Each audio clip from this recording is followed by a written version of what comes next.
which was really nice. And I had never had a private music lesson my whole life at that point. You know what I mean? It was only at that in college that I actually started taking privates and stuff. I didn't have access to that. But then one day before school, he's like, Mark, what are you doing here? And I said, and it probably took a minute to figure out what he's talking about, but I was like, getting a degree? And he goes, screw that. Man, by the time these kids graduate, they'll have a degree. You'll have a name. I want you to quit today. I will give you an A in every class. Not every teacher is going to do that. But you just need to go. And he goes, spend time with masters. And I remember he said, I don't care if they're blacksmiths, tennis players, or saxophonists. Go just spend time with masters and come back and show me your art. I can't wait to see it, you know. Hi, you're listening to Conversations with Musicians with Leah Roseman. This podcast strives to inspire you through the personal stories of a diversity of musicians with in-depth conversations and great music that reveal the depth and breadth to a life in music. Mark Growden is a brilliant, curious, and expressive American multi-faceted musician. He's a multi-instrumentalist, composer, singer, music educator, conductor, and visual artist. In this episode, we focus on his large and varied instrument collection, and he demonstrates several unusual instruments, including different jaw harps, bicycle handlebars, and overtone flutes. He shares his unique journey and how he developed new skills in response to different challenges and opportunities. I was fascinated to hear about his inspiring recent trip to Kyrgyzstan, about many of his mentors and collaborators, and his expressive approach to musicianship training. Mark has devoted his life to making music for other people and to helping other people make music for themselves. And he is an advocate for openness, about respect and understanding for people with neurodivergence and mood disorders. Mark is the founder and artistic director of the Calling All Choir, the Chromatic Community Music Center, San Francisco SingFest, and the San Francisco Jaw Harp Choir. He's released several critically acclaimed albums and has toured the U.S. extensively. He's composed original musical scores for dozens of dance and theater companies and scored several films. We are featuring music from 3 of his albums during this episode, and you'll find his discography linked in the show notes. Like all my episodes, you can watch this on my YouTube channel or listen to the podcast on all the podcast platforms, and I've also linked the transcript to my website, leahroseman.com. The podcast theme music was commissioned from composer Nick Gold, and you can use the timestamps to navigate the episode. It's a joy to bring these inspiring episodes to you every week, and I do all the many jobs of research, production, and publicity. You can support this independent podcast through both the unique collection of merchandise, with a unique and expressive design from artist Steffi Kelly, as well as through my Ko-fi page. This weekly podcast is in Season 4, and I send out an email newsletter where you can get access to exclusive information about upcoming guests. Have a look at the description of this episode, where you'll find all the links. Now to Mark Growden. Okay, hi. Hi, Mark. My camera's here. Thanks so much for joining me here today. My pleasure. Yeah. When you had reached out to me and we made this connection, I think you were either going to Kyrgyzstan or you were there. I don't know. I don't remember exactly. But yeah, I was there just recently recording and playing concerts and what have you. Yeah. It definitely caught my attention, and these gorgeous pictures and the beautiful jaw harp music. And you appeared on their national TV as well. Yeah, I did. Yeah, that was quite something. Yeah. By the time I left, there were people like, I'm like, oh, some people I guess started recognizing me. I got lots of marriage proposals. I guess it's totally common for a woman to walk up to a man and make a marriage proposal, you know. Because you're American? I think because I'm American and I'm tall, and maybe they knew I was a musician or something. I don't know. But it was interesting, like probably 30 proposals. I think most tall white guys could probably get that there. So you speak some Russian? I'm learning, yeah, it's coming along. And I work hard at it. Yeah. I do work hard at it, but only recently, so I'm, very much a beginner. And over there, they also speak some Turkic languages, I believe? Well, in Kyrgyz, they speak Kyrgyz, which is a whole other. I know a couple words. Ketik, which means let's go. What was thank you? Rahmat. Those are the 2 words I know. So did you have a translator or a friend with you the whole time? Oh, yeah, I was with, so the project is my friend Irina Bogatyryova. She is an author and musician over there and a scholar on the vargan, as they call it, the jaw harp. We call it, or Jew's harp, or mouth harp. And even though it has nothing to do with Judaica, she was there with me. We went there thinking we were recording a duo album, but when we got but helping us set it all up was Kutman Sultanbekov, who's I wouldn't say he's the king of musicians. Their status thing is very real, though. He's not the king of musicians. He's the prince. The master of masters is. I don't think he gets out much, but his two main students are. Kutman's one of them, and like for the national, they did this huge national thing in the national square, and which I love. There, it's not a government building; it's a museum. Yes, and they respect music. Is so highly regarded there. It's amazing. Sometimes I get teary when I talk about music. I can't help it. It's my nature. I'm neurodivergent and I love music, so it happens. Anyhow, he led, 2,000 kids playing right there in the square. Beautiful and just amazing. And the culture respects music so highly. And if I could just ask, I want to ask about these 2,000 children. Were they singing? What was going on with that? They were playing jaw harp and komus. Okay. With the string instrument. They're really into, they do all this flashy stuff, So they were playing those two instruments. So one is the temir komus, the metal. I can show you one. This is made by their master maker in Kyrgyzstan, Baket. He made this for me. I got to go to his house. Oh my God. Anyhow, I'm jumping around a bit, but he made a huge meal. It was amazing. Like spread out all these different layers. It was like a beautiful 3D art piece because he really worked with layers on the table and all these trays and so many items and beautiful. But okay, so for translation, my friend Irina, we got there and we realized we can't record just a duo album. We're here with Kutman, who's one of the best players in the world, and then there was another visitor from Yakutia. Are you familiar with it? Doesn't really matter. Yakutia Sakha is a republic in the far, far northeast of Russia. Well, it's not really Russia. They're occupied. They've been occupied by Russia for a long time, but it's over the Bering Strait, and a great player from there. And so the four of us were there. And we realized while we're there, maybe we're not a duo, but a collective that's run by this duo, that just to help people make melodic jaw harp music all over the world. And we do play a specific style, which is a technique, I should say, that's used in a lot of styles, which is we play melodically by opening and closing the glottis. I don't know if you're familiar with overtone flutes, but it works on the same principles as that. And it's hard. It's actually quite difficult and not very common in the Western Hemisphere. But so she speaks English very well. So she was the one holding it all together. We had four people in the same room, each with their own independent language. Okay. That we did have the crossover, which was Russian, which I barely spoke at the time. So, but it was really cross-cultural work is no joke. It's different expectations, different, expressing certain feelings, it's like, oh, that's really not something you talk about in your culture. Things like that would come up, and vice versa for all of us. But it was a beautiful experience.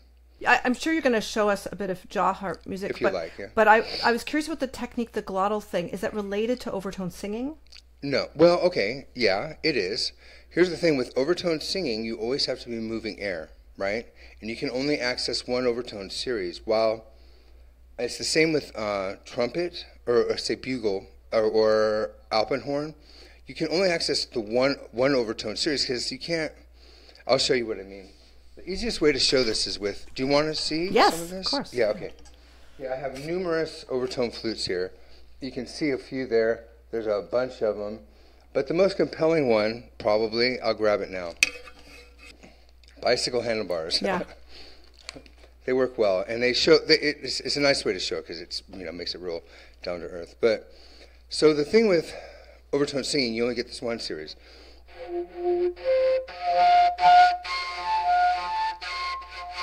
Etc. I could really hone it in, but you get the idea. Now with an overtone flute, you cover one end, and you may know this, but when you have a cylinder that's closed on one end, like a clarinet, right? It can only play the odd overtones.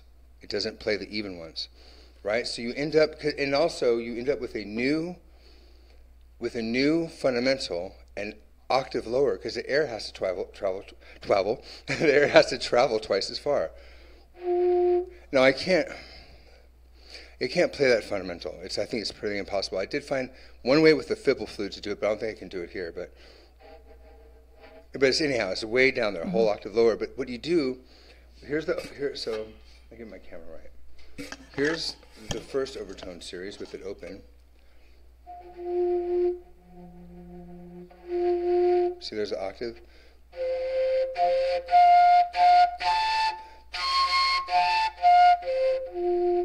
Etc. Now when you close it, you get, it's as if you're compressing the next octave that has 8 notes into, you can access higher overtones, so to speak, earlier. So here we go. That's the 4-note octave. Do, mi, so, te, do. If you're using solfege, right? This type of solfege. Now here's what I call, I'm coining lots of terms to describe the overtone series in practical ways for people who actually play with them.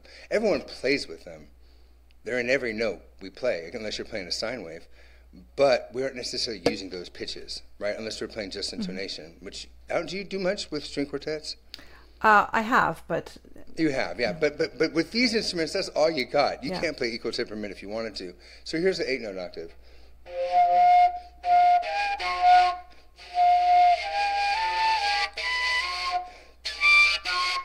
It's going to be really hard to get on there. I can do it on another flute there. But you get the idea.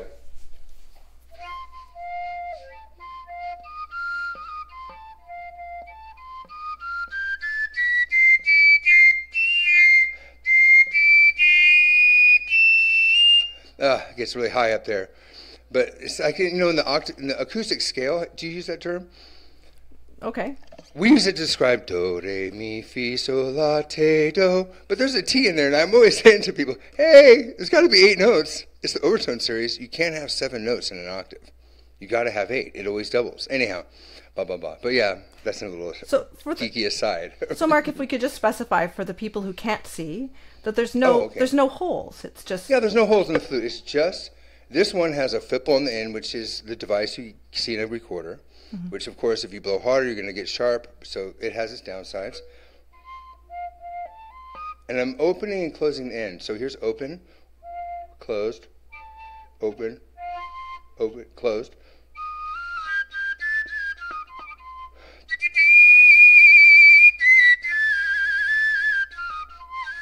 So I'm using my palm there and wavering my hand. I don't know how to put it, shake my hand. And I'm getting that really fast vibrato. There's a lot of techniques you can do, extended techniques and stuff. And that particular flute you're holding now, where is it from? This is from Norway, selijefloyte. The maker, unfortunately, passed away recently.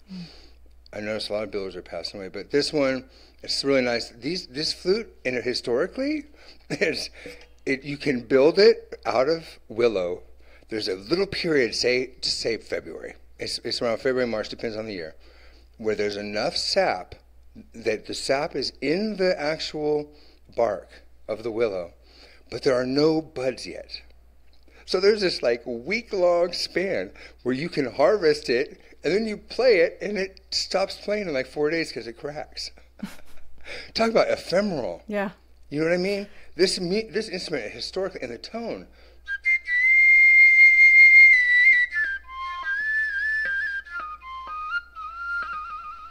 It's very ephemeral. But of course, this is made out of PVC, right, later on. And they would split wood and hollow it later on. But originally, so selijefloyte, sallow flute, I think is how it. So I do want to ask, I know you play different Nordic instruments, but we were talking about the jaw harp. So if we could get back to that. Which is also Nordic. Well, I was curious about the origins, because I know it's played in Africa, all over. You see it some in Africa. More likely in Africa, you're going to see a mouth bow. Oh, right. Okay, yeah. It's not the same. And in most places, like in North America, it's a mouth bow. You don't see jaw harp. Well, you do now. It's different, But with traditional cultures, indigenous cultures.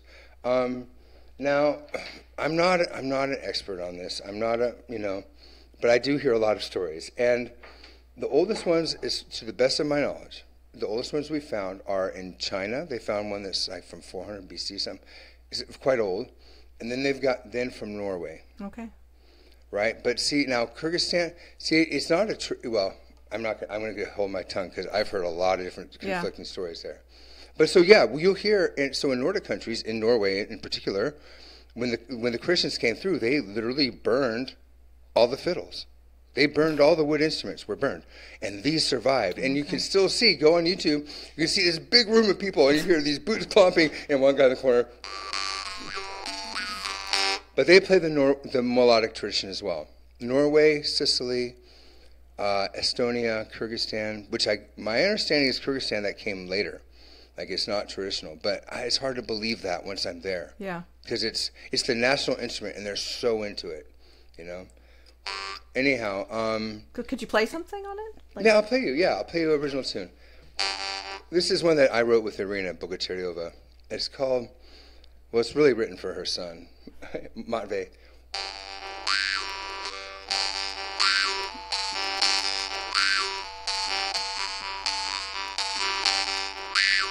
It can help seduce the solfege. So, do, do, so, mi, do, so, mi, re, do, so, mi, re, do, mi, re, mi. And do, right? Ba-da-da-ba-ya. Ba-ba-da-ba-da-da. It can help this sing. A lot of listeners aren't used to hearing a melody with jaw harp. And so it can help to sing. You understand what I'm saying? It helps bring it out.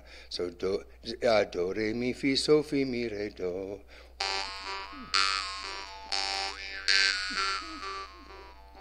Do, ti, te, la, so, fi, mi, re, do.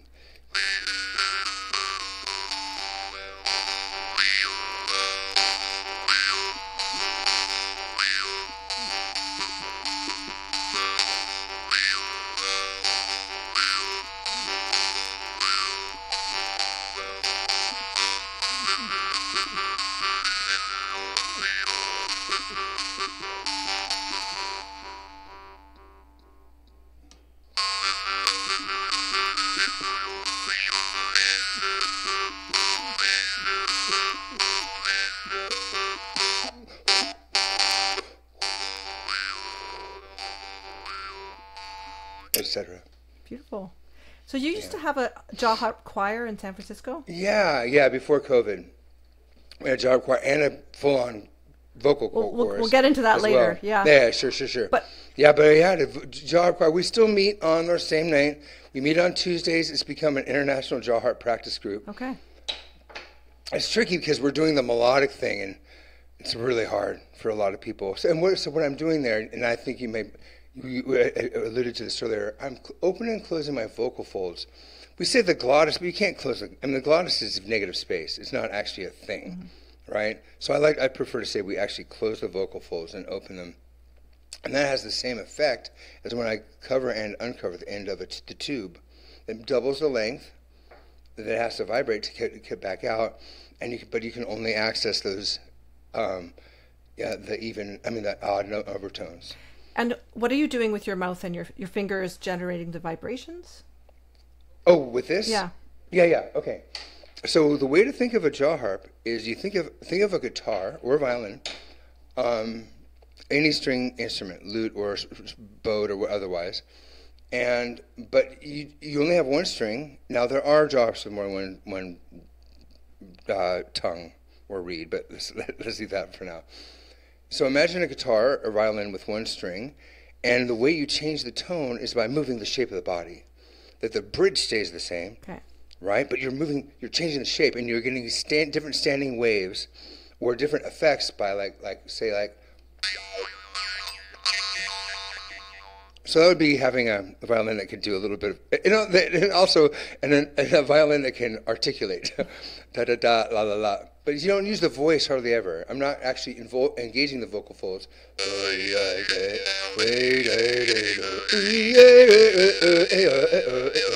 You could. Yeah. There's no reason why you can't. But there's different opinions about that. I'm fairly neutral on it. I like to experiment with everything. I spend most of my music time, which is the vast majority of every day, experimenting, trying. I've got all kinds of cool techniques I've come up with recently, But so you're striking. This is like the string. Your teeth are like the bridge and the head nut, and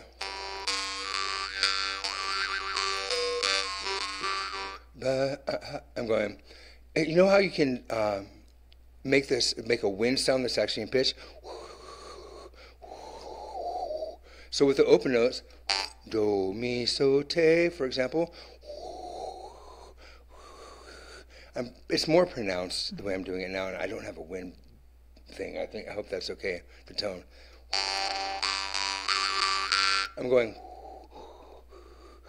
as I play, and that's the standing wave in my mouth, and so the instrument will really sing. Okay. Right?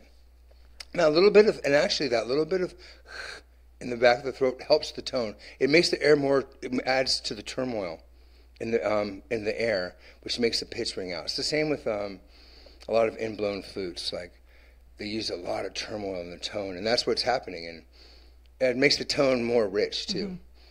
It's just, it would be like, it'd be like, certain types of bowing. When you dig in more, it's gonna create a different quality, right? So there's a lot of parallels. Anyhow, and I can go on. Yeah.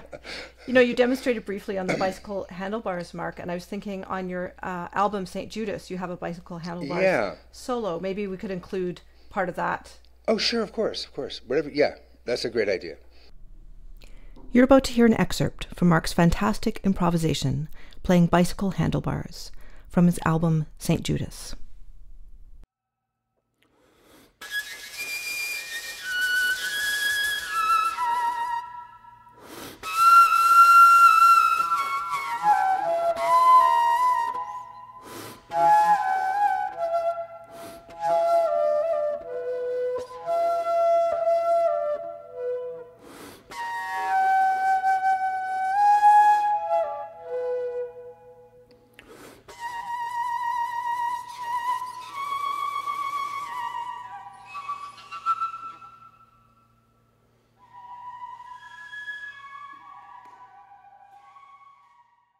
And it's a nice crossover, because I'm not just doing songs like I was for a long time. I mean, even when I was doing songs, touring all the time, I had years of over 250 shows. I'd still open with the handlebars. I'd still break out these wind instruments and be like, get the audience be like, oh, we have no idea what's going to happen next.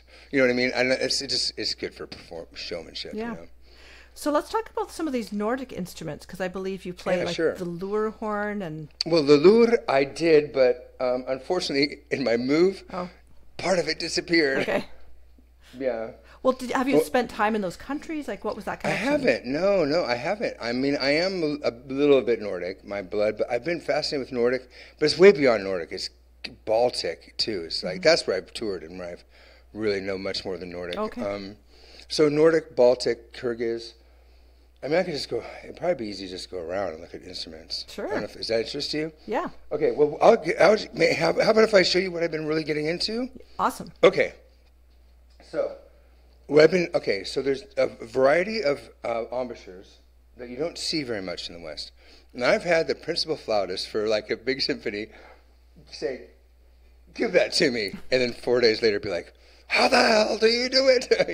But I've had two of my sons, won't pick it up instantly. I think because of modeling, they've been around it, So it doesn't actually have a name. I started calling it bilabial, inblown, because this is called inblown. And then the other one is let's just specify. Some people can't see. Oh, yeah. You're right now playing a bicycle handlebars. Yeah, these are bicycle handlebars. I have both my lips pursed. I'm not blowing across the top like you would a Coke bottle or a transverse flute, a Bohm system, or what we call silver flute, or what we just unfortunately call flute, because there's thousands of flutes in the world, and I'm a proponent of them all. So there's a lot of flutes that use that embouchure, but a good example of a bilabial flute would be the kaval, with a K, from Bulgaria or Romania.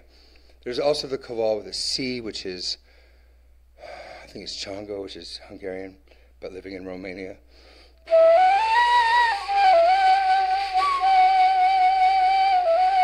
Etc. I haven't been working on my tone on this much recently, because after about 30 years, I finally figured out the inblown, have you heard of the interdental embouchure? Nope. It's, or the tooth embouchure, I know, it's really specific. So the interdental embouchure is you put your teeth on the top, your top teeth, and then you say, sh, through you direct the air with the little canal. Actually, try it. Say shh and see what's actually happening. Do you sing? Are you a singer? No, I'm a violinist. So IPA, but yeah, oh no, I knew you were. Well, that doesn't mean you're not a singer. Yeah, not a singer. Yeah. But you know, IPA. You hear singers talk a lot about IPA, International Phonetic Alphabet, because it's how we frame diction. And man, I mean, I just want to say, anyone out there who's a singer, you can improve immensely just by learning some of the basic diction. It'll just make everything. It's how we use the mouth. It's not all tone production. A lot of it's how we use the mouth, and that affects the tone production. Anyhow, I like to mention that because it's accessible and it's concrete. You can see it and experience it, while the tone production of stuff from inside, much more abstract. Anyhow, that's the music educator in me. You are all musicians. You are all singers. I guarantee you. Anyhow, so this is an in-blown flute. It's based on, now they play the nai in Persia is similar. The chur all through Central Asia is similar. And the krai from Bashkortostan, which I know, there's all these republics out there. That's one of the best things about learning music from that part of the world. There's oh my God, so many cultures that I had never even heard of. So you send the air through, shh. When you say shh, it sends the air down that channel in the middle of your tongue. So I'll show you what it does. It always takes me a moment to get it going really well.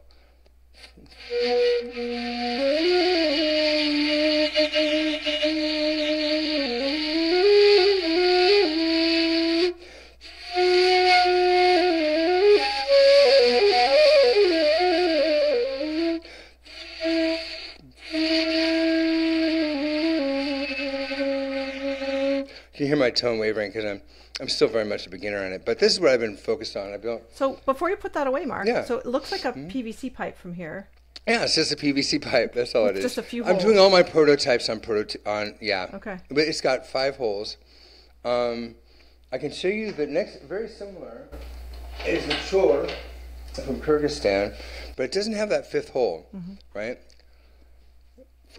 And they play with this posture, because they don't have a 5th hole in the thumb. They can keep it against the body, but they stand looking up. And I need to ask Kutman why that is. Actually, I think I did, but my language, my Russian was terrible.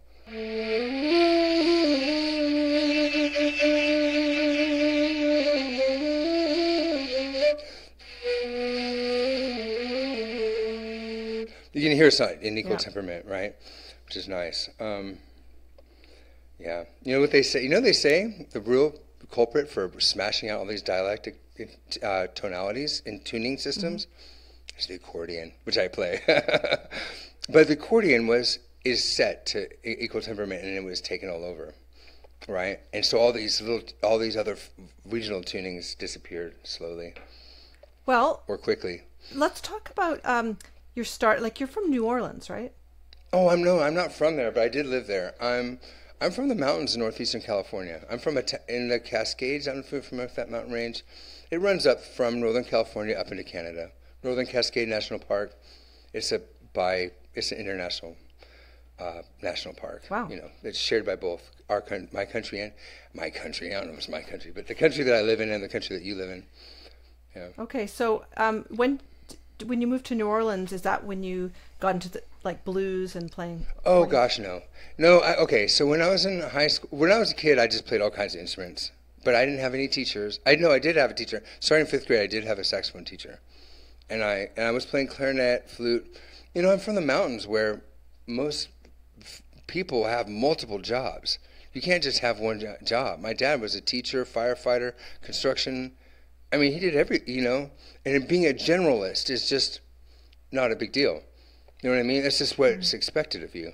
And I was that way with music. I never thought anything of it. I just, okay, well, I'm going to play this one too. I'm going to play this one. I just did it, But so I was fortunate enough, I won a scholarship. The neighboring county that had in those days a lot more money, actually. A couple of the optimists saw me play somewhere. They said, hey, they got a good kid over in Westwood that could really play. And they gave me a scholarship, and I got to go to a jazz camp in 6th grade, and that meant a lot to me. But in college, I was playing blues and stuff in punk through high school. But I was in a town of 60 people within nearby town, maybe 900. 23 kids in my graduating class. Yeah. It's a small, and that's 3 towns combined. It wasn't a big musical culture up there. There was in the neighboring county a little bit more, and they were the ones who looked out for me and got me scholarships and what have you, to camps and what have you. But it was really in college. I mean, I was in a band called Ears for Elephant, and we were really popular in our region, and there was a whole movement of bands. I don't know if you know the bands from that time, like Mr. Bungle or Primus, but it was all these jazz musicians, people, young guys who were training in jazz, who were into circus arts, because I was a juggler and stuff too, but who were writing this music that's kind of circusy and wild, but really notey, Mm-hmm. But some of it, I was really influenced by Stravinsky. I was writing these highly textural pieces. It wasn't notey so much as it was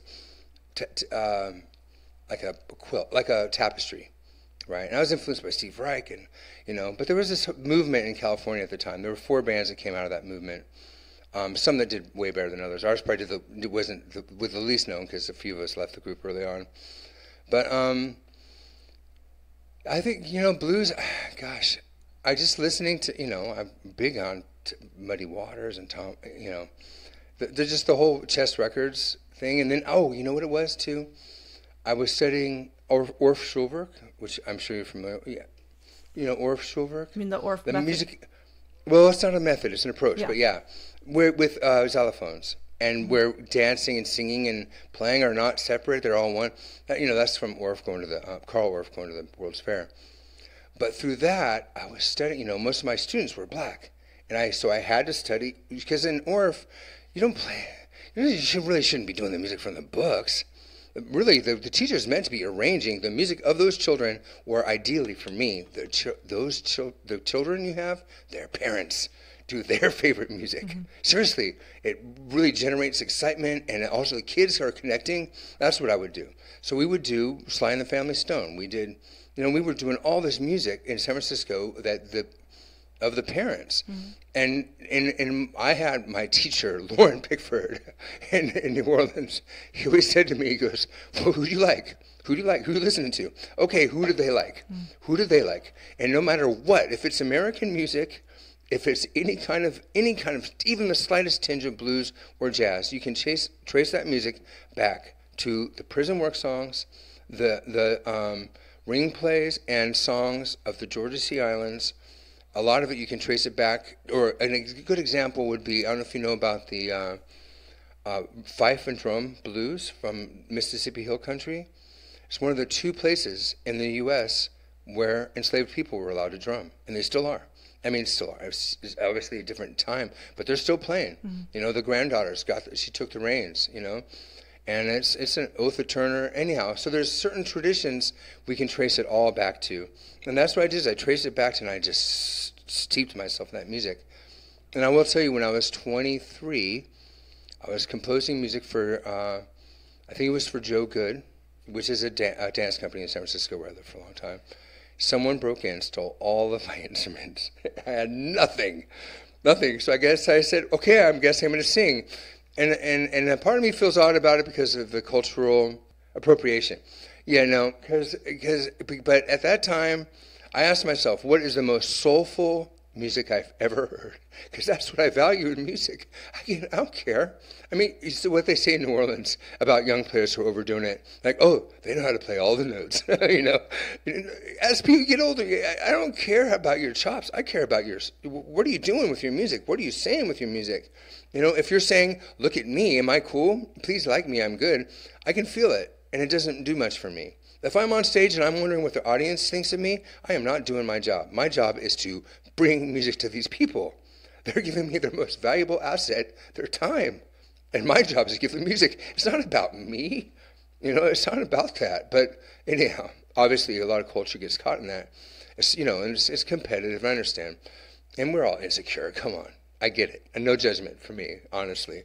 But I've been there plenty of times. But I do have a practice. If I start thinking, what are they thinking? I feel my back. I bend my knees. I drop my hips down. It's all stuff I learned from Chinese medicine. I feel my back. I feel the back of my calves. I feel the back of my thighs.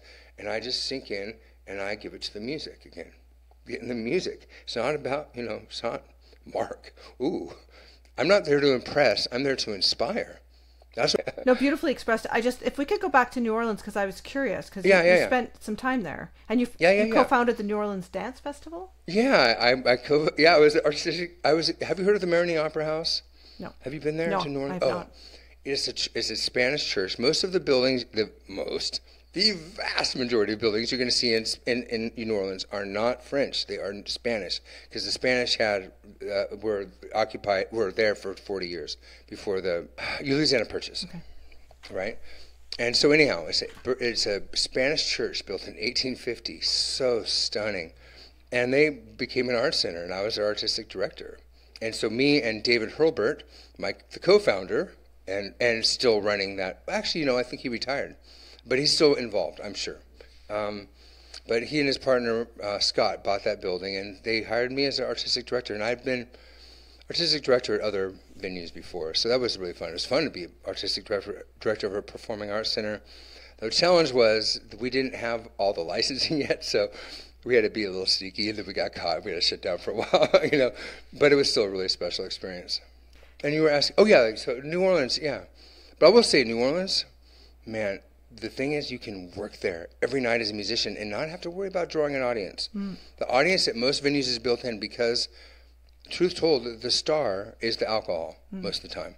Sometimes the musician's the star, but even the really killer weeklies, like friends of mine had, they're there in service of the alcohol, really. But it's great, though, because they're working 7 nights a week. You don't have to worry about it. There are a handful of venues in town, the Marigny Opera House, Snug Harbor, where if you're like being obnoxious, if you're talking at all, they're just going to walk up to you and go, "Excuse me, this is a music venue. If you do not stop talking, we will ask you to leave." And I love that, because we need that. We need listening rooms as well as the party places.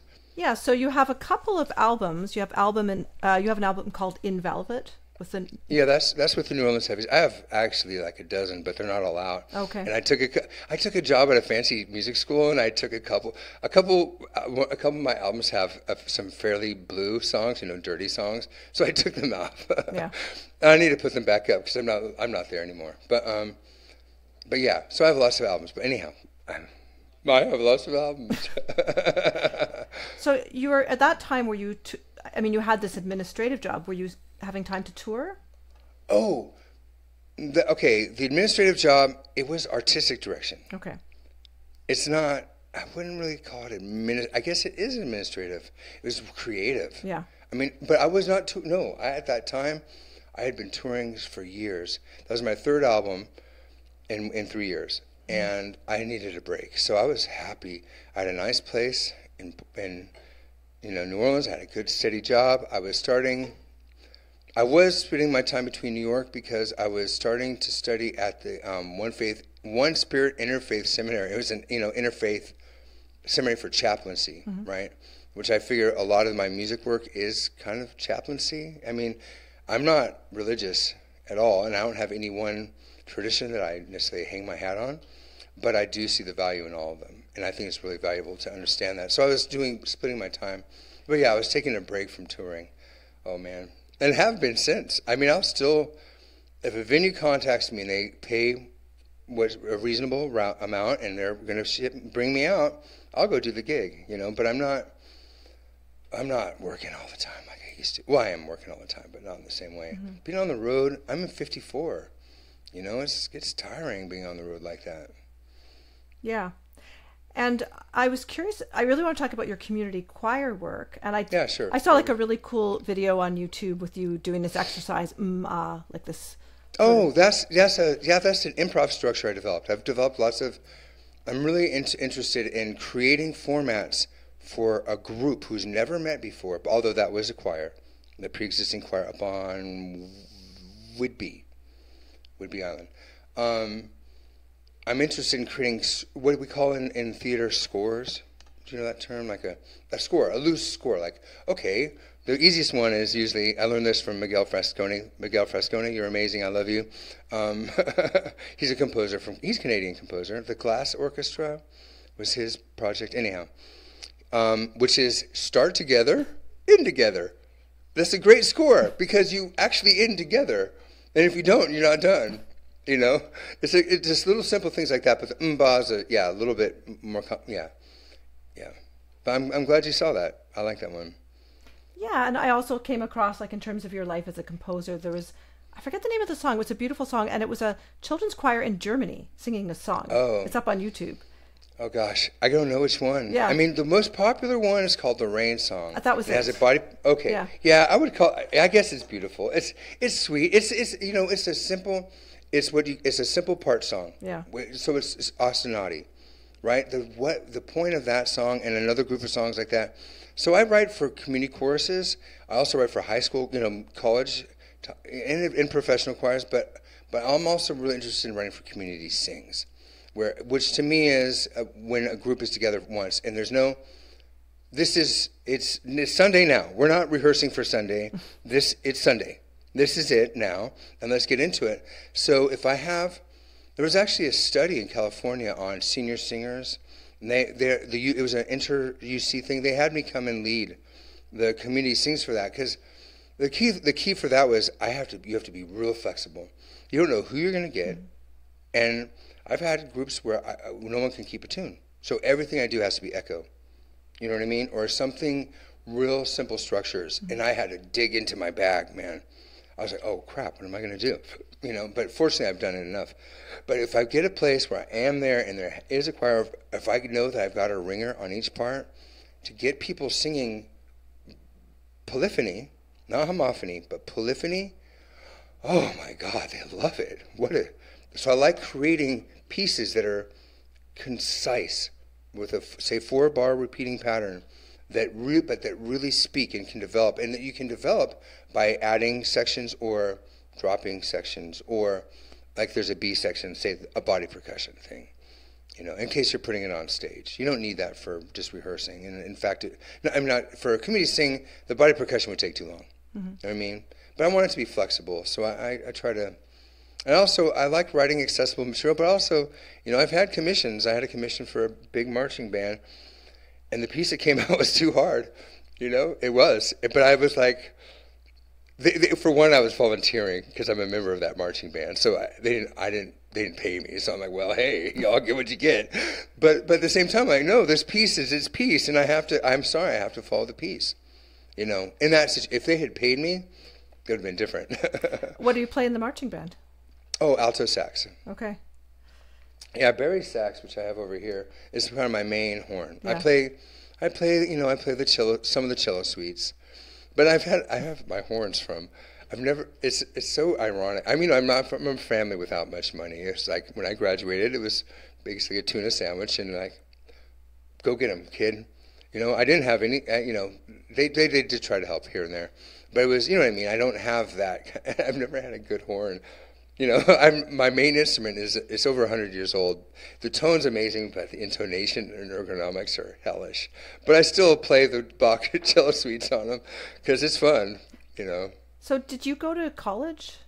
Yeah, I went to a few colleges. I went to City College in Fresno City College. They had a jazz studies program, which I had scholarships. I got a scholarship in 6th grade. I was playing at a solo ensemble. I got a scholarship in 6th grade to go to Chico State. The head of the department, he was my guy, and he's like, son, when you graduate, you are welcome here. You've got a full ride. Don't worry about anything. Come here. Wow. I know. I was pretty lucky. And then same thing with UNR in Reno, which is the opposite direction. I'm from the mountains in the middle. And they offered me, that was my senior year, they offered me a full scholarship as a timpanist. Okay. And my band director's like, you should hear her play saxophone. And he's like, what? I'm sorry, that sounds braggy, but that's the truth. It's the truth. But yeah, I had scholarships, but to both of those, I had to play in the pep band, and they did not have jazz programs. And I wasn't interested, so I passed them up. So I went to Fresno because they did have a jazz program. My grandma lived there. So my grandpa just passed away. But I had some connections there. I lived there in the summers. But also, the teachers they had, man, it just worked out perfectly. My friend, Lauren, who just passed away, he plays alto sax on that album of mine, In Velvet. Now, you'll notice on that album, the alto sax player sounds like he might be drunk. It sounds like, I don't know if you've been to many black churches, but sometimes there's that aunt who's like really going off and probably maybe a little bit high, Sometimes, that happens, and that's how he sounds, but it's just because his chops were going. He's old, but I love his sound. It's like there's something raw and unpretentious about his sound. He doesn't sound like the best him, but it doesn't matter. You know what I'm saying? Anyhow, he was my teacher. He was in Fresno for reasons I can't disclose here, of family stuff. But he was in Fresno, and he took me under his wing. And he would sub for me when I was out of town. He'd sub for me in the band East for Elephant. He'd play saxophone. But he really got me from the very first time. From the very first time I played for him, he was saying, man, you are musical. You are a musical player. He put me right away in the advanced classes, ahead of people who were technically way more advanced than me, but he liked what I was doing musically. He got, which was really nice. And I never had a private music lesson my whole life at that point. You know what I mean? It was only at that in college that I actually started taking privates and stuff. I didn't have access to that.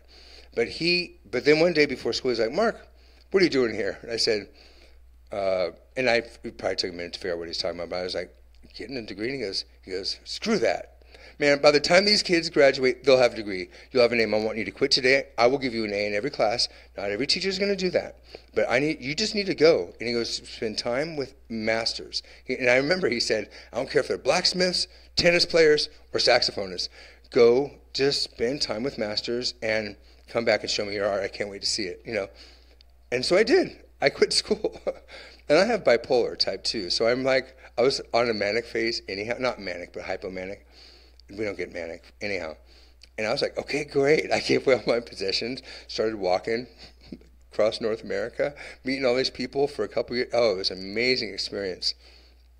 This is Driving Into the Sunrise from Mark's album In Velvet with the New Orleans Heavies.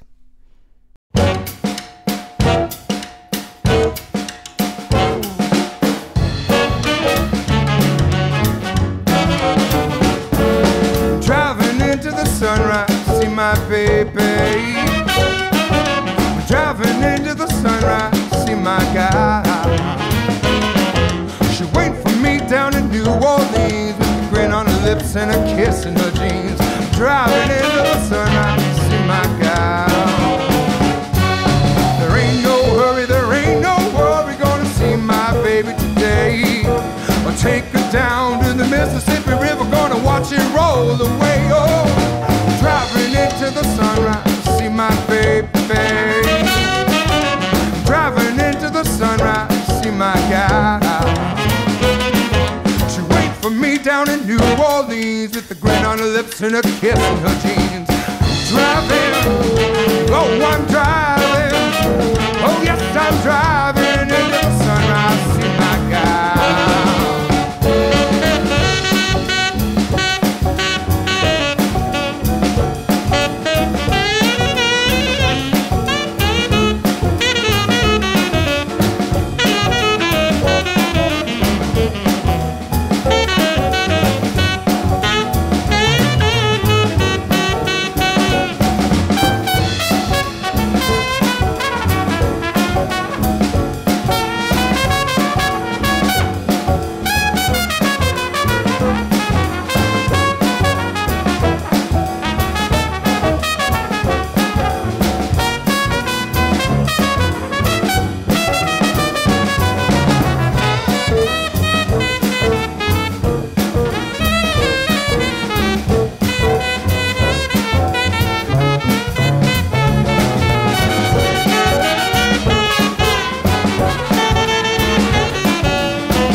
And a kiss in her jeans, driving into the sunrise, see my gal.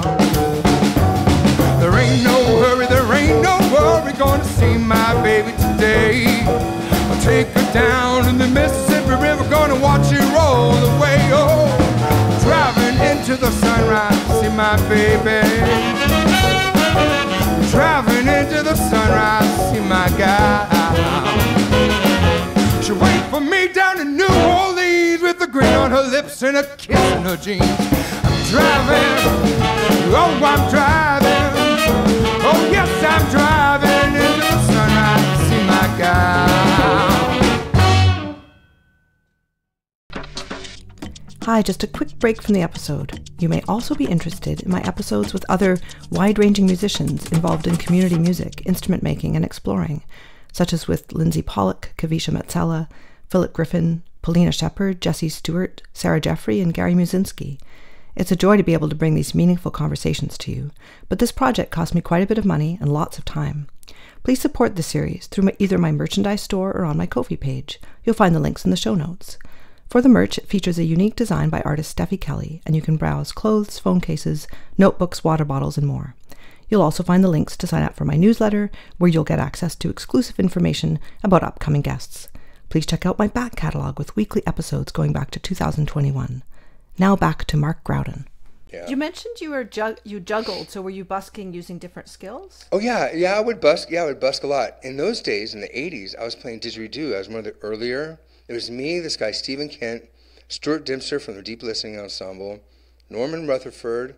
There was a woman, I forget their names, Tanya and Rob, who got me started. They were in Colorado, but there were very few of us. I mean, like 10 maybe, and it hadn't become the 90s hippie instrument yet. And I'm not trying to diss anyone when I say that, but it did become associated with the 90s hippies. They're very much so, you know, like the Portlandia kind of vibe. You know what I mean? The dream of the 90s. Anyhow, so I'd play didge, I would juggle. Although I didn't juggle, I juggled more. I like passing clubs. And I did it more for the experiential than I did for the performative. I will say that's a lot of my music. I studied with masters from all over the world, but I would only play that music or those instruments on stage if they invited me to play with them. I'm not going to go play bansuri on stage, like Northern Indian classical flute, because I don't feel comfortable. I don't feel comfortable as a white guy doing that. I don't. Never have. But when they'd invite, you know, but I was never invited on that instrument. But other instruments, I was invited, then I would go, because I'm there with a master, and they're choosing me. It's very different than me choosing myself. Hey, I'm a representative of Ghana. I don't know, it makes me uncomfortable. So were you meeting these people in different places in the States, or was it touring more? Oh, it was all in the States. I didn't have the resources to travel. And then I ended up, you know, my first kid I had when I was 26. So it was a pretty short window. But that lasted a few years where I traveled. Oh, in college, okay, so for music, I went to City, studied jazz. Then later on, I went back to school. I studied art. I'm also a painter and a printmaker. And then I went to Holy Names in Oakland, which they don't have it anymore, but they had an amazing Kodai program. Okay. And that's where I got to study with the Hungarians, who changed my life. You know, Judith, what is her last name? Judith. And Ildi. Oh, man. And Michael Kalkin. There's a whole lineage, you know, because they've been there for a long time, so there's a lot of teachers around with that. And the way that changed my life, having been taught the American kind of theory way of learning music, where they write it on the board, but you don't actually get it in your body, was very, you know, and it never made sense to me, you know, because no one in that class could just sing you a harmonic minor. They might be able to sing a harmonic minor, but they couldn't do it readily. That's not what we were learning. We were just seeing it, right? Information. And that's theory as information. Yeah, theory is really just terminology. It is. But you got to ground it. So that's the Hungarians, everything's in your body. Oh, amazing. Amazing stuff. And that changed, thankfully, I had already, well, you know what, part of it is like the thing that we do a lot in North America of, here comes the bride. Yeah, that's the perfect fourth. But that's the soda dough. That's 5-1. That's not 1-4.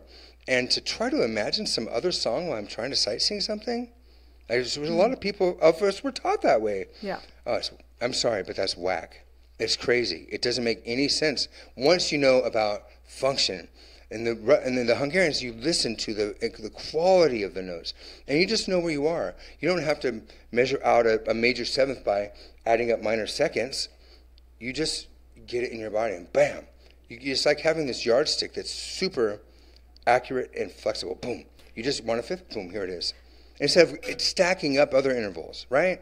Yeah. So, Anyhow. so Mark, you do teach a lot of choral singers. You do these musicianship courses. So how do you teach people to sing intervals then? Oh, interval? Okay. Well, to sing intervals, they're already singing them. Okay. Yeah, well, what I do, one of the main things I do is focus on function, the feeling of the notes within a diatonic scale to start. Mm-hmm. So say we have, you should be able to hear this. Do you hear that? Yeah. So let's say C major. So I will say, Re, it's not stable. It wants to go down to Do. It could go up to Mi, but it really wants to, for me, my opinion, it feels like it wants to go down to Do. And subjective perspective on this is perfectly fine. Whatever gets you through the night is how I see. For me, which is so out of tune, equal temperament drives me nuts, but it's what we got. And I know that some people argue with that, but I promise you, listen to a major C major triad in just intonation next to a one in equal temperament and go back and forth. Oh my God, the equal temperament sounds like a cat fight, comparatively, relatively, truly. So here we are. C, Mi, or the major third, is happy-go-lucky and stable. It doesn't really need to go anywhere. Fa is the note of love to me. It really wants to go down to me, but it's more out of desire and natural gravity more than neurosis, like another note coming soon. So if it's harmonic, it's very stable. If it's a harmonic interval, even here or even here, it's stable. But once you make it a melodic, it wants to go back down to Do or up to Do. Probably not if you're singing from the bottom though, right? Etc. La is really aloof and kind of just doesn't care, and it's stable in that way that it doesn't, And she reminds me of like someone who's really, really good looking, got a lot of attention when they were a teenager, so disassociated and just kind of floats around playing, don't look at me. You know what I'm talking about? Then T has, T is neurotic. T needs, although T, oh my God, so beautiful. Especially if it's not like in a chord, in a 7-chord, if it's voiced right and balanced right, not too big, because T can take over the whole thing. But if it's subtle, oh my God, T's so beautiful. That tension, you use it as a composer. And then Do, very stable again, etc. And then I do a lot with singing the tonic, Do, So, Do, locking those in tune, and then I add the third. Do you know the Wedge book? George A. Wedge? It's like over 100 years old. He has these exercises. I always tell my students, do not read the text. It's so archaic, it's going to mess you up. But the exercises, if you do them with a drone, that's one thing too. A lot of people, I see singers practicing like this. Ooh, with their phone. You know what I mean? In terms of like tuning. Watching the needle or? Yeah, okay. Those are for instruments. Those aren't for us. Yeah. You tune to something else. You've got to have something else in the environment, a drone or a chord progression or a practice track. I like drones. I realize I'm looking down here a lot because that's where the camera is. Hi, everyone. Okay. I'm actually paying attention to you. Anyhow, but to sing with drones, I learned that from the great composer David Conti, who's the head of the composition department at the Conservatory in San Francisco. He goes, you need to be doing all these with the drone all the time. And it's like, duh. Once he said that, I have lots of influences from a lot of places, but a million solfege exercises and ear training. It's a whole integrated world. But teaching that and stuff, I do still teach my students the crutches just as a point of reference, but not until they've got this down. So how did you get into choral direction? Yeah. Okay. Remember when I said all my instruments were stolen? Yeah. I was not a singer at that point.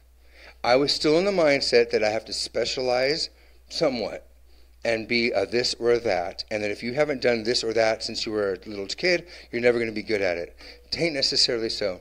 There are very few violinists, saxophonists, clarinetists, instruments like that, oboe, that really take a lot of effort for tone. Flute? No, flute's way easier. Frankly, it is, the tone. I mean, you get a lighthead at first, but it's easier to attain a strong tone. Bowed strings, especially violin, because of the proximity of notes, right? It's hard. It's hard. It takes a long time to get a really solid tone. Chances are you're not. I'm sorry.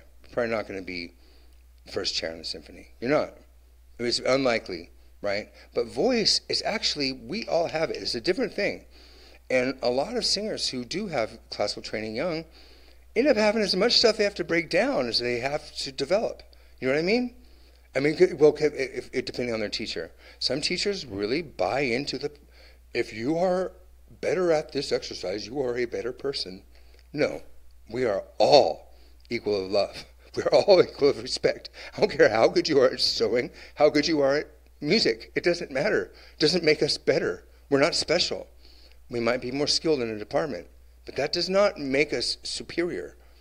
Power, which is an illusion. You can't. The only way they can feel it is by putting other people down, and it doesn't actually substantiate it. It just gives a sense of substantiation, and it feeds the addiction. Anyhow, I'm very much into humanity, but so I had lost all my instruments, and then I found an accordion in the basement of the elementary school I was teaching, and the head of at the high school where I was teaching music, the head of the theater department heard my plight, and he gave me his grandpa's banjo, which was not a great banjo, but I had a banjo, and I started singing, and I realized, oh my God, anyone can do this. I had a terrible voice, and now that's what's been paying it's my voice. That's the main thing people come out for, you know? I mean, now if I'm in a Jaw Harp festival, it's different. There are people that think I'm a Jaw Harp player, don't even know I'm singing, and there's people who, you know what I mean? I have really completely different worlds. But it dawned on me is that anyone can do this, and I have to help them. Because I have the skills. I was already an ORF trained teacher. I already had a bunch of other music education, and I was already teaching high school and middle school. Even though I didn't have a degree, I was teaching, at really good schools in San Francisco. And it's my calling. I have to help people make music. I have to. And you put out a bluegrass album. Oh, wait, it's not bluegrass. No, but I understand what you're saying. Well, bluegrass is a specific style. It is not folk music. It is popular music. It's made for the stage, depending on what your criteria is for folk and pop. But it's commercial music made for the stage. The album I made is more Western. It's with all these musicians from Tucson, because I play banjo, Yeah. I play clawhammer. So in Tucson and outside of Tucson, there are all these Western musicians. They don't identify as country. They're certainly not rhinestone Nashville country. They're more outlaw-y, Western, right?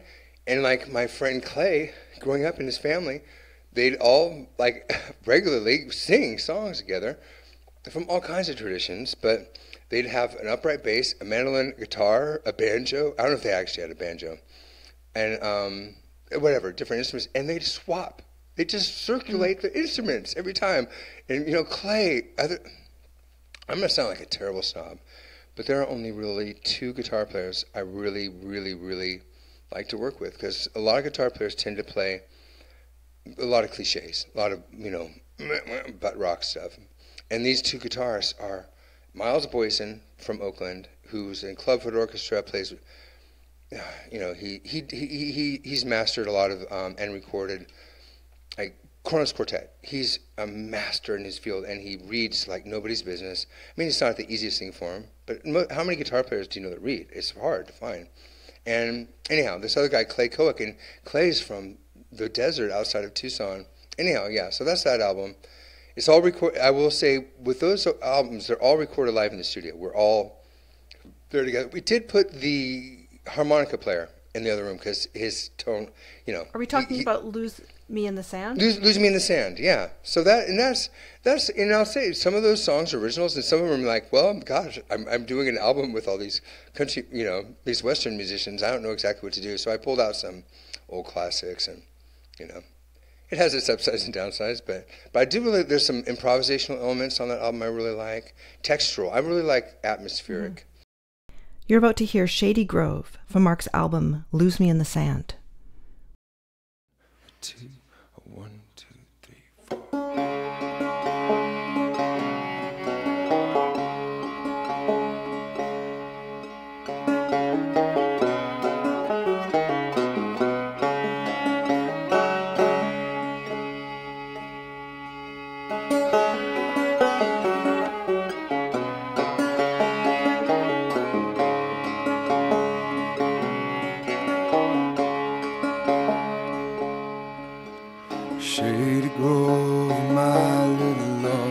Shady Grove, my darling. Shady Grove, my little love, I'm gonna beg your pardon.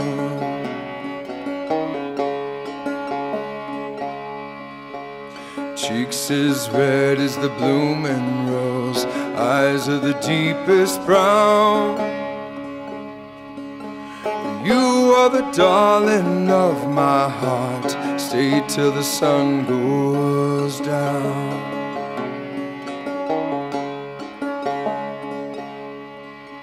Shady Grove, my little love, Shady Grove, my darling.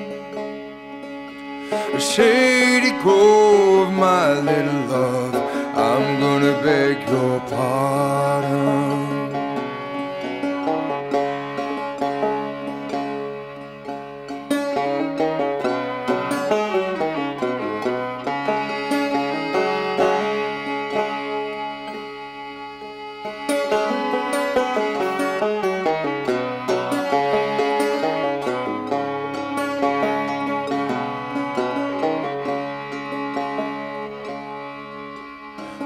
To see my Shady Grove, she was standing by the door, shoes and stockings in her hand, tear falling on the floor.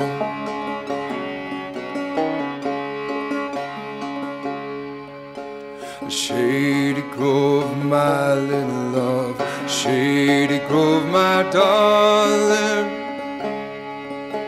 Shady Grove, my little love, I'm gonna beg your pardon.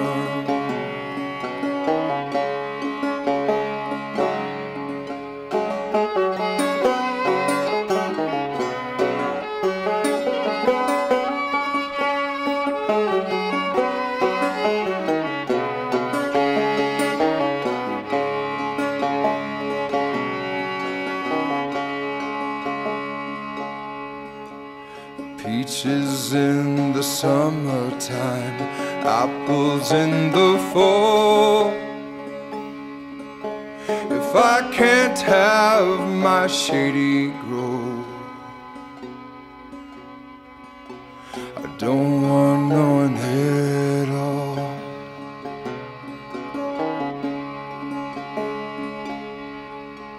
Shady Grove, my little love, Shady Grove, my darling.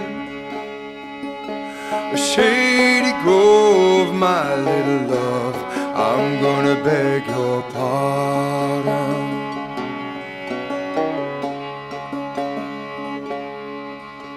Shady Grove, my little love, Shady Grove, my darling.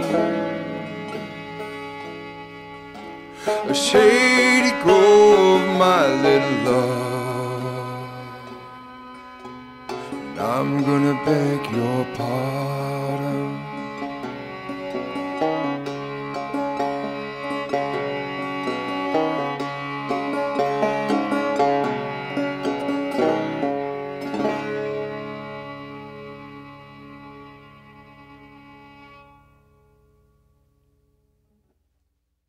And now you live in Portland? Yeah, unexpectedly. I had just gotten a new place in the Bay Area. I was there 4 months, and the day I moved in, my whole body itched. I didn't know what was going on. By the time I left, I had a rash over almost my entire body. I was losing sensation, and it turns out I had black mold. So I left immediately, and I was in a hotel for a minute there, and then my friends up here, who've been following my work for about 30 years, Jinya and Tia, thank you Jinya and Tia, they heard my plight and they said, hey, we own several properties in the Portland area. We have one that's vacant, and black mold is a real thing up here too, but we went through it ourselves and we've had the house checked twice. We had it checked once, we'll have it checked again before you come. We're gonna get you a U-Haul, don't worry about it. You pay us back someday, get your ass up here and heal. And I did. Oh my gosh, so much better. I mean, it's still, mold is an issue up here, but being in it was a very small space, a tiny house. Oh my God. And not enough was hard enough. I couldn't even turn. I have big shoulders. I turn and like knock things over. You know what I mean? So it's nice to be in my own place, you know. They really saved me there. So yeah, I'm in Portland, and I'm way out in East Portland in a neighborhood called Rockwood. And it's an old, I don't know if you know the history of Oregon, but it was founded as a white utopia. Super racist, yeah. Oh yeah, this is real. This is real. And people of color were not allowed to live in city limits, nor were they allowed to be in city limits after sundown. They call them sundown laws, right? It's a sundown state. So this area where I am was unincorporated, so it's super diverse. I love it. But I'm really far away from the rest of Portland, and it's also regarded, it was just cited as the poorest neighborhood in all of Oregon in the newspaper like a week ago. In fact. So are you doing community singing up there?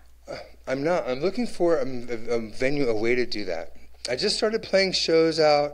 I mainly, you know, I had some really big, challenging gigs this year, producing a thing for the One Archives and Getty Museum. Like that took months. What was that project? That was, oh man, it was really cool. It was, it is, actually, it's not done because the exhibition is in October. But there's a woman, her given name is Edyth Eyde, or Edyth Eyde, or Edyth Eyde, I don't know for sure how to pronounce it. But she was involved in the very beginnings of fandom for sci-fi in the 40s and 30s. She went by Tigrina, and she put out a hymn as a zine. It's a hymn to Satan that she put out in 1941 or 40. Oh my God, this was a big deal. And she started the first lesbian periodical in North America. She was a great composer, and she only got to hear this performed once when it was sung in Esperanto. Is that the language? Esperanto, yeah, to cover up the meaning of the song, which I think is brilliant. I mean, I don't know that was her intention, but seems like a fairly likely that she chose to do Esperanto to cover up that the song was for Satan, you know. But she identified as a Satanist, but she didn't, as far as we know, didn't actually worship Satan. It was more she's just super punk rock in the 40s, you know. She's very counterculture, and you know. And she was raised by a really restrictive family in the Midwest and came out to San Francisco and like just cut loose. So well, there's no recording of this, so I got a call from a scholar in Boston. Actually, I don't know that he's in Boston, in Massachusetts, saying, hey, here's the sheet music, and it's handwritten, really hard to read. The ledger lines were all, you know, a lot of variation in width or height, you could say. You know what I'm saying? So, man, and it's also a hymn to Satan. I'm like, did the person who wrote this write this on purpose? So make it so difficult to read on purpose just to make it, you know what I mean? Like to show it, not say it. I don't know. You know what I mean, right? Yeah. And they approached me, and I didn't really realize what it was when I heard about it, because I heard about it from a friend. Then I got it. It's like, because I heard about it, and I booked I booked the big basilica in San Francisco. Beautiful tone. That's where the choir I directed performed a lot, and where a lot of the great choirs down there record. And I had booked it. I talked to all these musicians in the San Francisco Symphony who are all religious. Many of them, a lot of choral singers are religious, right? It's just the nature of the beast, or not the beast. Pardon me.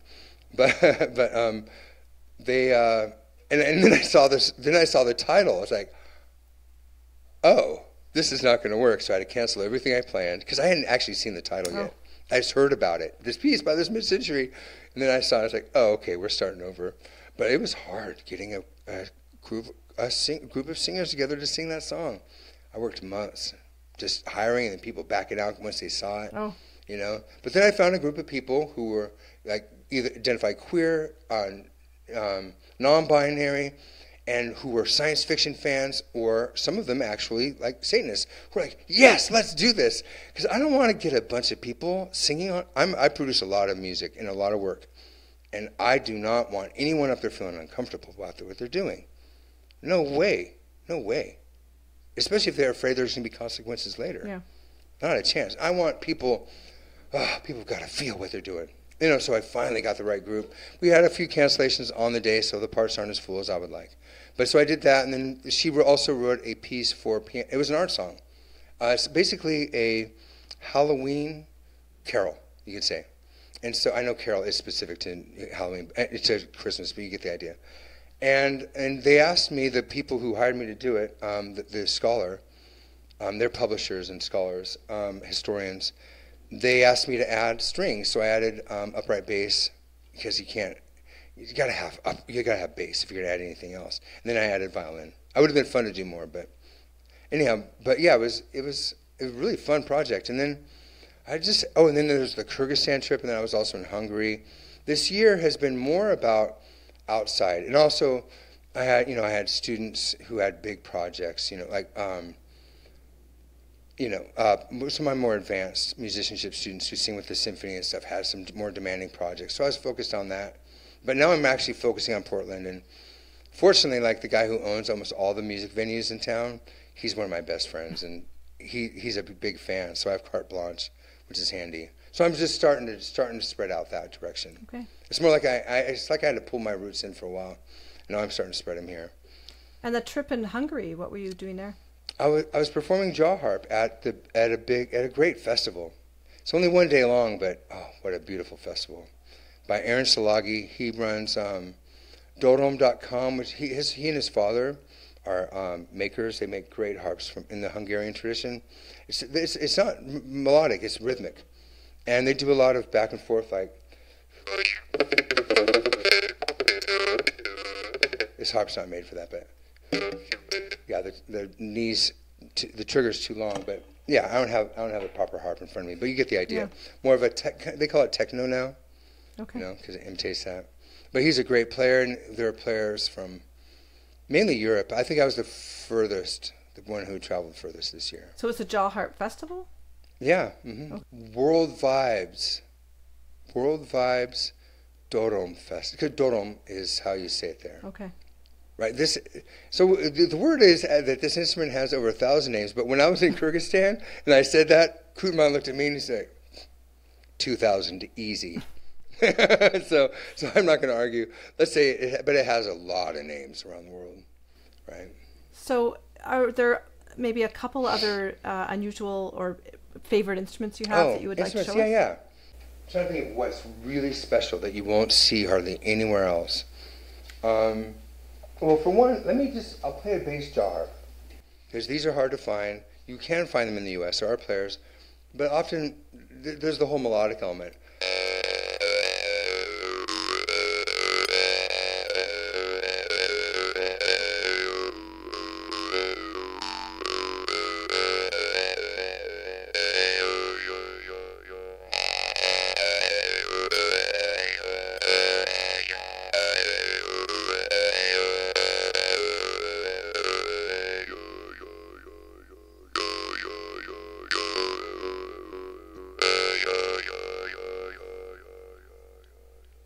Right? Isn't that beautiful? It is beautiful.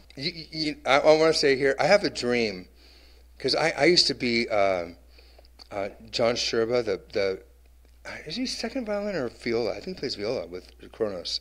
I was his son's music teacher for a number of years when he was in elementary school. This is like 25 years ago. But John Sherba, I really want to write for the Kronos Quartet. No, but I think it would be great to write like some jaw harp, get the best players in the world together with Kronos or another quartet too. Mm-hmm. The thing is you'd have to use just intonation, right? Which would be fun. I think it'd be a really fun, challenging project. Mm-hmm. Well, I'm really into the in-blown flutes these days. Sure. Well, the bari sax, you're going to see bari sax all the time. You can edit it. I'm going to peek around real quick and see what I have. Sure. Is that cool? I have lots of string instruments. But they're not tuned, and they take a while to tune because they're not geared. I'll show you one. Oh, you know what? I think if I were to talk about an instrument, mm-hmm. I'll show you in a second here. Yeah, it's totally out of tune. These though, they're tuned, whole tone. Oh. Do re mi fi si, right? Do re. It's not in tune now. But you know who of course, and you're probably aware that Debussy is often credited with bringing the whole tone scale to the West. Mm-hmm. And then he claims that he heard Russians using this. They don't use it in Russia. But at that time, Lithuania was part of Russia. Oh. And I think that, so there's a style of music called sutartines from, this is something I toured in Lithuania with the 2 stars of their folkloric music show. This is the most popular show in the country, like on Wednesday nights. And they, that part of the world uses the overtone, the whole tone scale, and their music is secondal, the harmonies. Oh my God! What do you mean by secondal? Based on seconds? Yes, it's not what what's the word? But it's not based on triads. It's based on seconds. Yeah. Oh my God, so beautiful. Listen, if you check out, are you familiar with Veljo Tormis, the Estonian composer? Oh wow, he has a piece called. Well, it's actually really long, but it breaks down as Tabu, T-A-B-U-E, T-A-B-U, which is, taboo, like you shouldn't talk about this. The whole song is a reference to being listened in on by the secret police. Mm.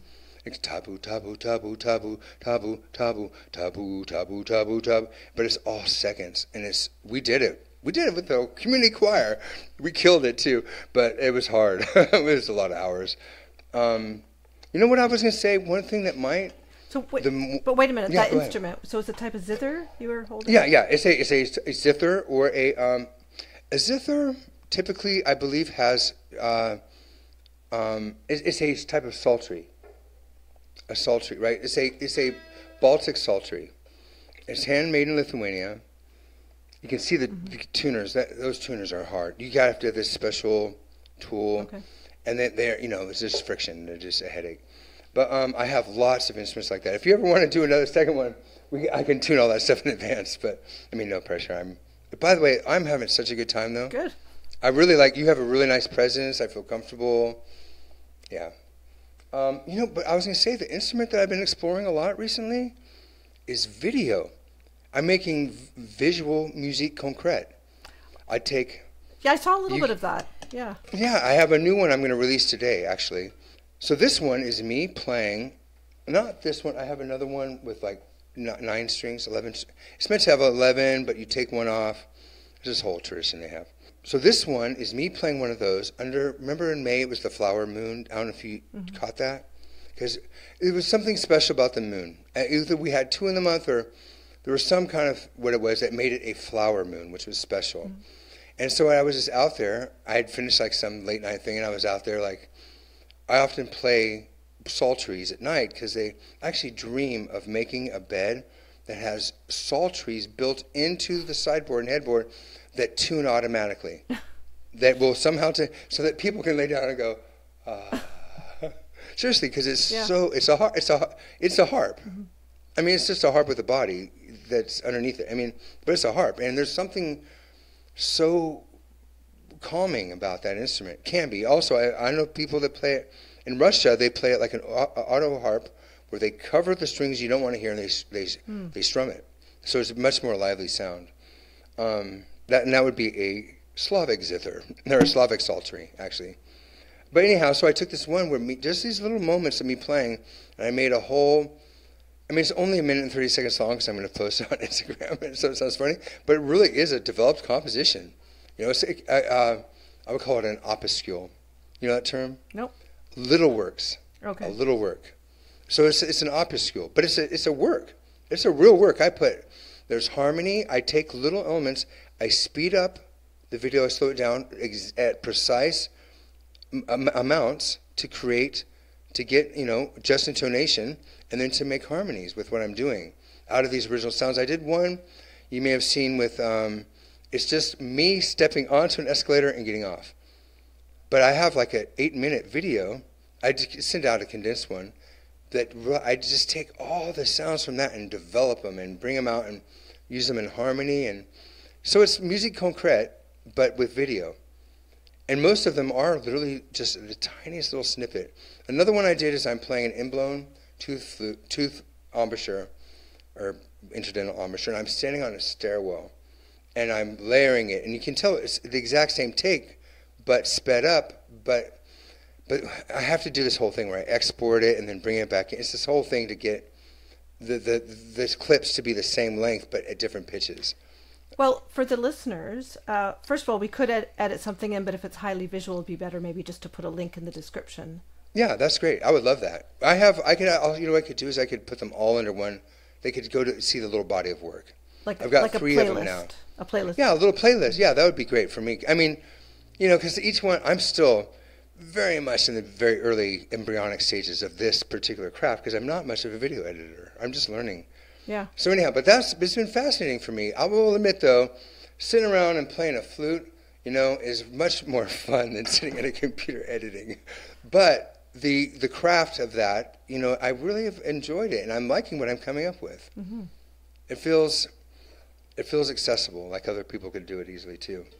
Anyhow. You know, I was thinking, I've talked to so many fascinating musicians around the world, and you're in a certain group of people I've talked to that are really interested in different styles of music, different instruments, making instruments. It's a pretty small subgroup of musicians, I would say. It is, yeah, it is. I think that's true. But we're not special or anything. We're just got our love. And and the people who are more specialized, they have their love. Yeah. You know? And I've often envied, like, I don't know if you know, do you know Carla Kilstead, the violinist? Nope. Tin Hat? Oh, she's great. Oh, I think you'd like her. She's in a group called Tin Hat, or Tin Hat Trio. But I when we were young, because we kind of grew up together, as adults, we met when she was like, I was 22, she was like 19, something like this. But I was often envious because she had lessons basically her whole life. On violin, I was like, oh, I wish I had yet. But as I grew older, it's like, oh man, get over that shit. We all have everyone has their gift, and the reason I have really great mentors, you know, really in the classical world, very famous people who took me under their wing because I'm not from the same cloth. You know, that's what attracted them to me. They're like, hey man, I want to work with you. And I'm like, how much you charge me? He said, I don't, like the old director of the symphony chorus, Vance George, he took me, because I went to Westminster Choir College. So I keep my studies going like in the summers and stuff. And he took me under his wing, and I was curious. I was like, what's that about? And he goes, you're unlike any musician I met, and you're so passionate. I want to help you. And I said, well, how much are lessons? And he goes, I'm not going to charge you a dime. We would meet sometimes 3-4 days a week for hours, and he never charged me a dime.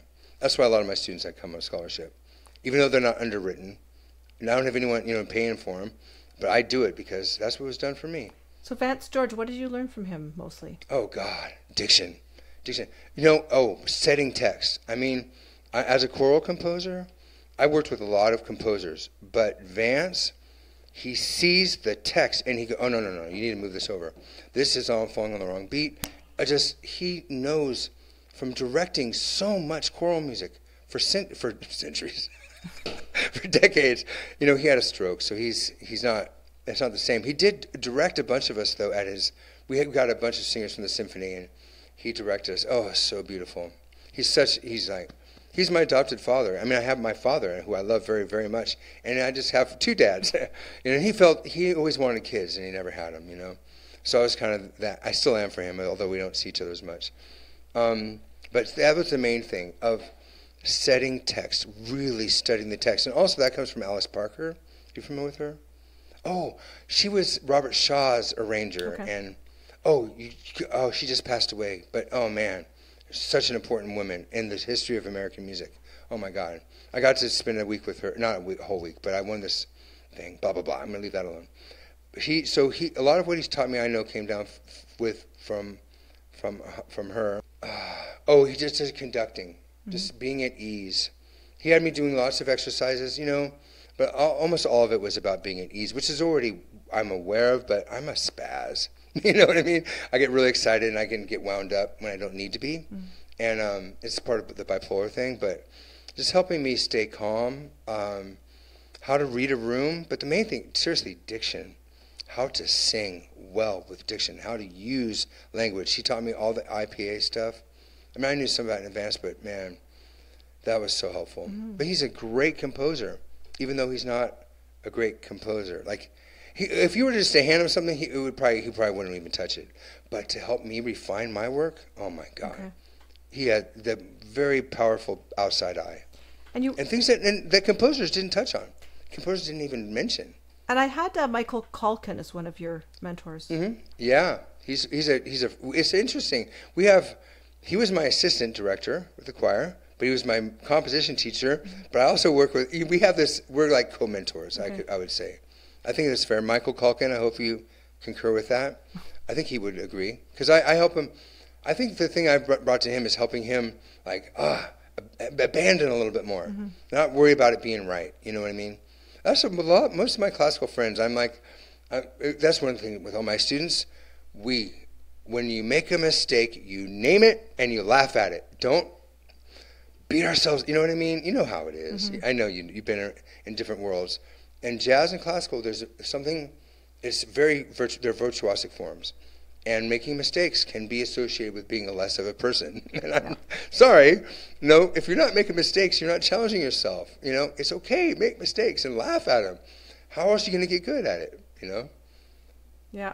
Anyhow, so I think I brought him some of that, but he's taught me a ton. Oh my God. We went through the Fuchs together. He's been a huge help in my life. And a dear friend. I mean, I love that guy. I don't really work with people I don't love, truly. I mean, I love most everyone, for one. But that's one thing one of my other mentor, Lauren Pickford, said. Success in music is making music with people you love. And he is right. He is right. That's what success is. I think so. I mean, it's a very broad and very probably oversimplistic. But at the same time, there's something really valuable in there, I think. I'm curious, Mark, you mentioned a couple times that you're neurodivergent, which can mean different things. It could be attention or more like autism spectrum. What do you think those neurological differences give you, like in terms of the differences helping you? Helping me. Well, it's definitely give and take. I mean, I'm kind of person who will, if I'm working, my ex-wife, if you could call her, would tell you, once I start working on a piece, I usually won't put it down until it's, like, I will do the entire orchestration of a full orchestral work in like 3 days, like, which is usually weeks and weeks of work. I can't stop. Well, I can. Now I know how to, but then I didn't. Yeah. I would get going and I was up. I wouldn't have any drugs. I would just be up for 3 nights and I start getting these tests. And I get more and more mad, man. And I do. Just like, I mean, that's how they depict Mozart, too. And, it's thought posthumously that he and Beethoven both had bipolar type 2, And there's a really famous book called Touched by Fire, I think it's called. Or Touched with Fire. And it's about the artist, there's a subtitle, the artist bipolar and manic depression on the artistic temperament. Something like that, or bipolar and the artistic temperament. And so people who have what I have tend to be poets and composers, and I'm both. And, there's certain things that we're attracted to, while bipolar type 1, aka manic depression, because that's, they realize not everyone gets full mania. That's when they came up with the term bipolar, and then bipolar type 2, and then cyclothymia is the other one. But they tend to be like people, their artistry in that realm tends to be prose writers and comedians, and it's a different animal. Like, we tend to be really attracted to stimulants, like Lord Byron was doing a bunch of cocaine, and that's really common for people with bipolar type 2, while people with bipolar type 1 tend to be more attracted to alcohol and opiates, right? And that, you can see it all through time. Hemingway was obviously a big alcoholic, but classically manic depressive. And so we got these two, and those are what I'm telling you is at the time based on a survey of over 50 studies done in Europe. So it's not just like, this is real information here, scientific. That's the thing though, that book came out like 20 years ago, so I don't know where it is now, right? But okay, for me, I get excited and I'm really good at the impetus. Sometimes I have a hard time finishing things, though, because I have so many projects going. Like, one of them is going to fall aside, Downsides, there are times where I would have weeks where I couldn't even move because I was so depressed. My trick for that, though? I keep, those little squeezy, like, applesauce packets for kids, like toddlers? that you just squeeze, I keep them under my bed. And if I'm depressed, I go, oh yeah. I reach down and I grab one. And it just increases my getting back on my feet and cooking and going for a walk. Speed it up by weeks. Seriously. It used to be really bad. I wouldn't eat for days. I wouldn't do anything. I barely even have water. Man, and going to the bathroom was such a headache. Because I just was listless. But that was often after a period, almost always after a period of hypomania where I was working on a piece for 3 days straight. So I've learned how my trick now is, and I don't have an official ADHD diagnosis, but I know lots and lots of doctors and lots of, like really good psychiatrists who are like, oh, dude, the second I met you, I knew you had ADHD. Come on. And they're like, child, please, of course you have ADHD. So, but I haven't pursued it, an actual diagnosis. But I think one of the main tricks for me now is if I am composing, I'll call a friend like Miles or Frank or whoever and say, hey, I'm composing, call me at 11 p.m. and you watch me put a sleeping pill in my mouth, under my tongue, and swallow it. Or else I'm not going to bed. And they do it. That's when I've burned some bridges. I mean, it's inevitable. People with this kind of, neurodivergence or mental, I don't like calling it a mental illness because it's a blessing. You know what I mean? If I was raised in Papua New Guinea, I'd be a shaman. Anyone who has what I have is ready to be a shaman. You know what I mean? We just don't have support here. We don't know. I mean, for a million reasons, but the stigma against this stuff is so strong. Yeah. But I'm very much a community advocate. But yeah, having those little things like the friends. Oh, I was saying, it's inevitable. You lose people. That's one of the worst things about, bipolar type 2. Where it manifests the most, and from every article I've read,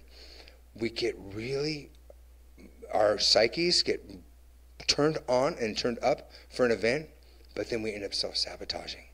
And it's the things we love the most that we self-sabotage. So we keep losing the things we love the most over and over again. It's really hard. I'll tell you right now, there was a time when I could not go to the finale on my own choir. I'd worked months. I cooked all that material. I memorized all that material. I taught all that material, and I couldn't go.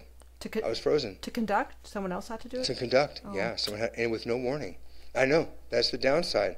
That's why I've been creating a life where I don't have to necessarily be there at that time as much. It's an accommodation for myself, Yeah. But the thing is, people who don't understand will make all these assumptions or think that you're an asshole, when really, no, I was so depressed, I couldn't move. Literally, I didn't even have the strength to stand up if I wanted to, and it gets that way. It's hard. People living with different conditions like schizophrenia. I tell people, like I was next to a gay couple, and I'm guessing they're gay because they're holding hands in the Castro, walking down. They turned and looked at this guy who I knew from the neighborhood who has schizophrenia, who suffers really bad and is not getting the care he needs. They go, they ought to lock him up. And I turned and said, they used to say that about you too. And they're like, oh my God. Oh my God. They were like, oh my, thank you. They hadn't thought about that. But the stigma against people with mental health conditions, the way we talk about them on the street as crazies and all this stuff. Oh my God, look at Nextdoor or Facebook. It is devastating the way people talk about people who are suffering from mental health conditions. These people came by it naturally. They inherited this. And they're like people with schizophrenia, they're going through the whole day listening to people berate them. Can you imagine that? It's real to them. That doesn't make them less of a human being. They need more care. We have a long way to go with racism, a long way to go. But we've been talking about it for a long time. We have a long way to go with sexism. Sexism in our world, the belief that men are superior to women, absolute BS. The only way that men can substantiate it is by trying to put women down. And it's ugly, and we've seen it. It's done. But and we're not done. But we have talked about it for a long time. People with mental health conditions, this is a brand new conversation. Yeah. We're just fighting for people's rights now, man. But I stand up for people who are suffering. They aren't meant to be locked up. They are meant to be cared for. And the same with the drug substance abuse. These are not people who are just trying to flake off. They are hooked on hard drugs because they went through a probably really hard time, or people on the streets. Of course they're on drugs, man. Try living on the streets. Not you personally, but anyone, go try it for a week and see how it feels. And that's why all those young women are on meth, because it makes them feel strong. Seriously. But at the same time, I have empathy for them. I also have empathy for the people who are not very educated and think that they should be locked up. I understand that that's where you're coming from, and I'm not going to fault you for it. And let's look at it, though. You know what I mean? Yeah. So you can tell I'm passionate. See, that's one upside, is I am passionate. And when I'm on stage, if I'm there and someone says, hey, play a song for us, and the audience isn't there for me, that's hard for me. But if I know the audience is there for me, I let it rip. I bring it everything I have, because they're there for it. So I'm going to give it everything I have, and it's hard for me to do things half-ass. So look, thanks so much for sharing, this these depths of perceptions and really showing the world like how beautiful music can be in so many different ways. And oh gosh, I hope that comes through, because music is. And when you know what, it's all of ours. There's not a single one of you that can't play music. You can play music. It is in you. It is your birthright. It is your birthright as a human being. And just because you had a shitty teacher because your family told you weren't a good singer doesn't mean anything except for what they said. It doesn't. It's just their words. Okay. Well, thanks.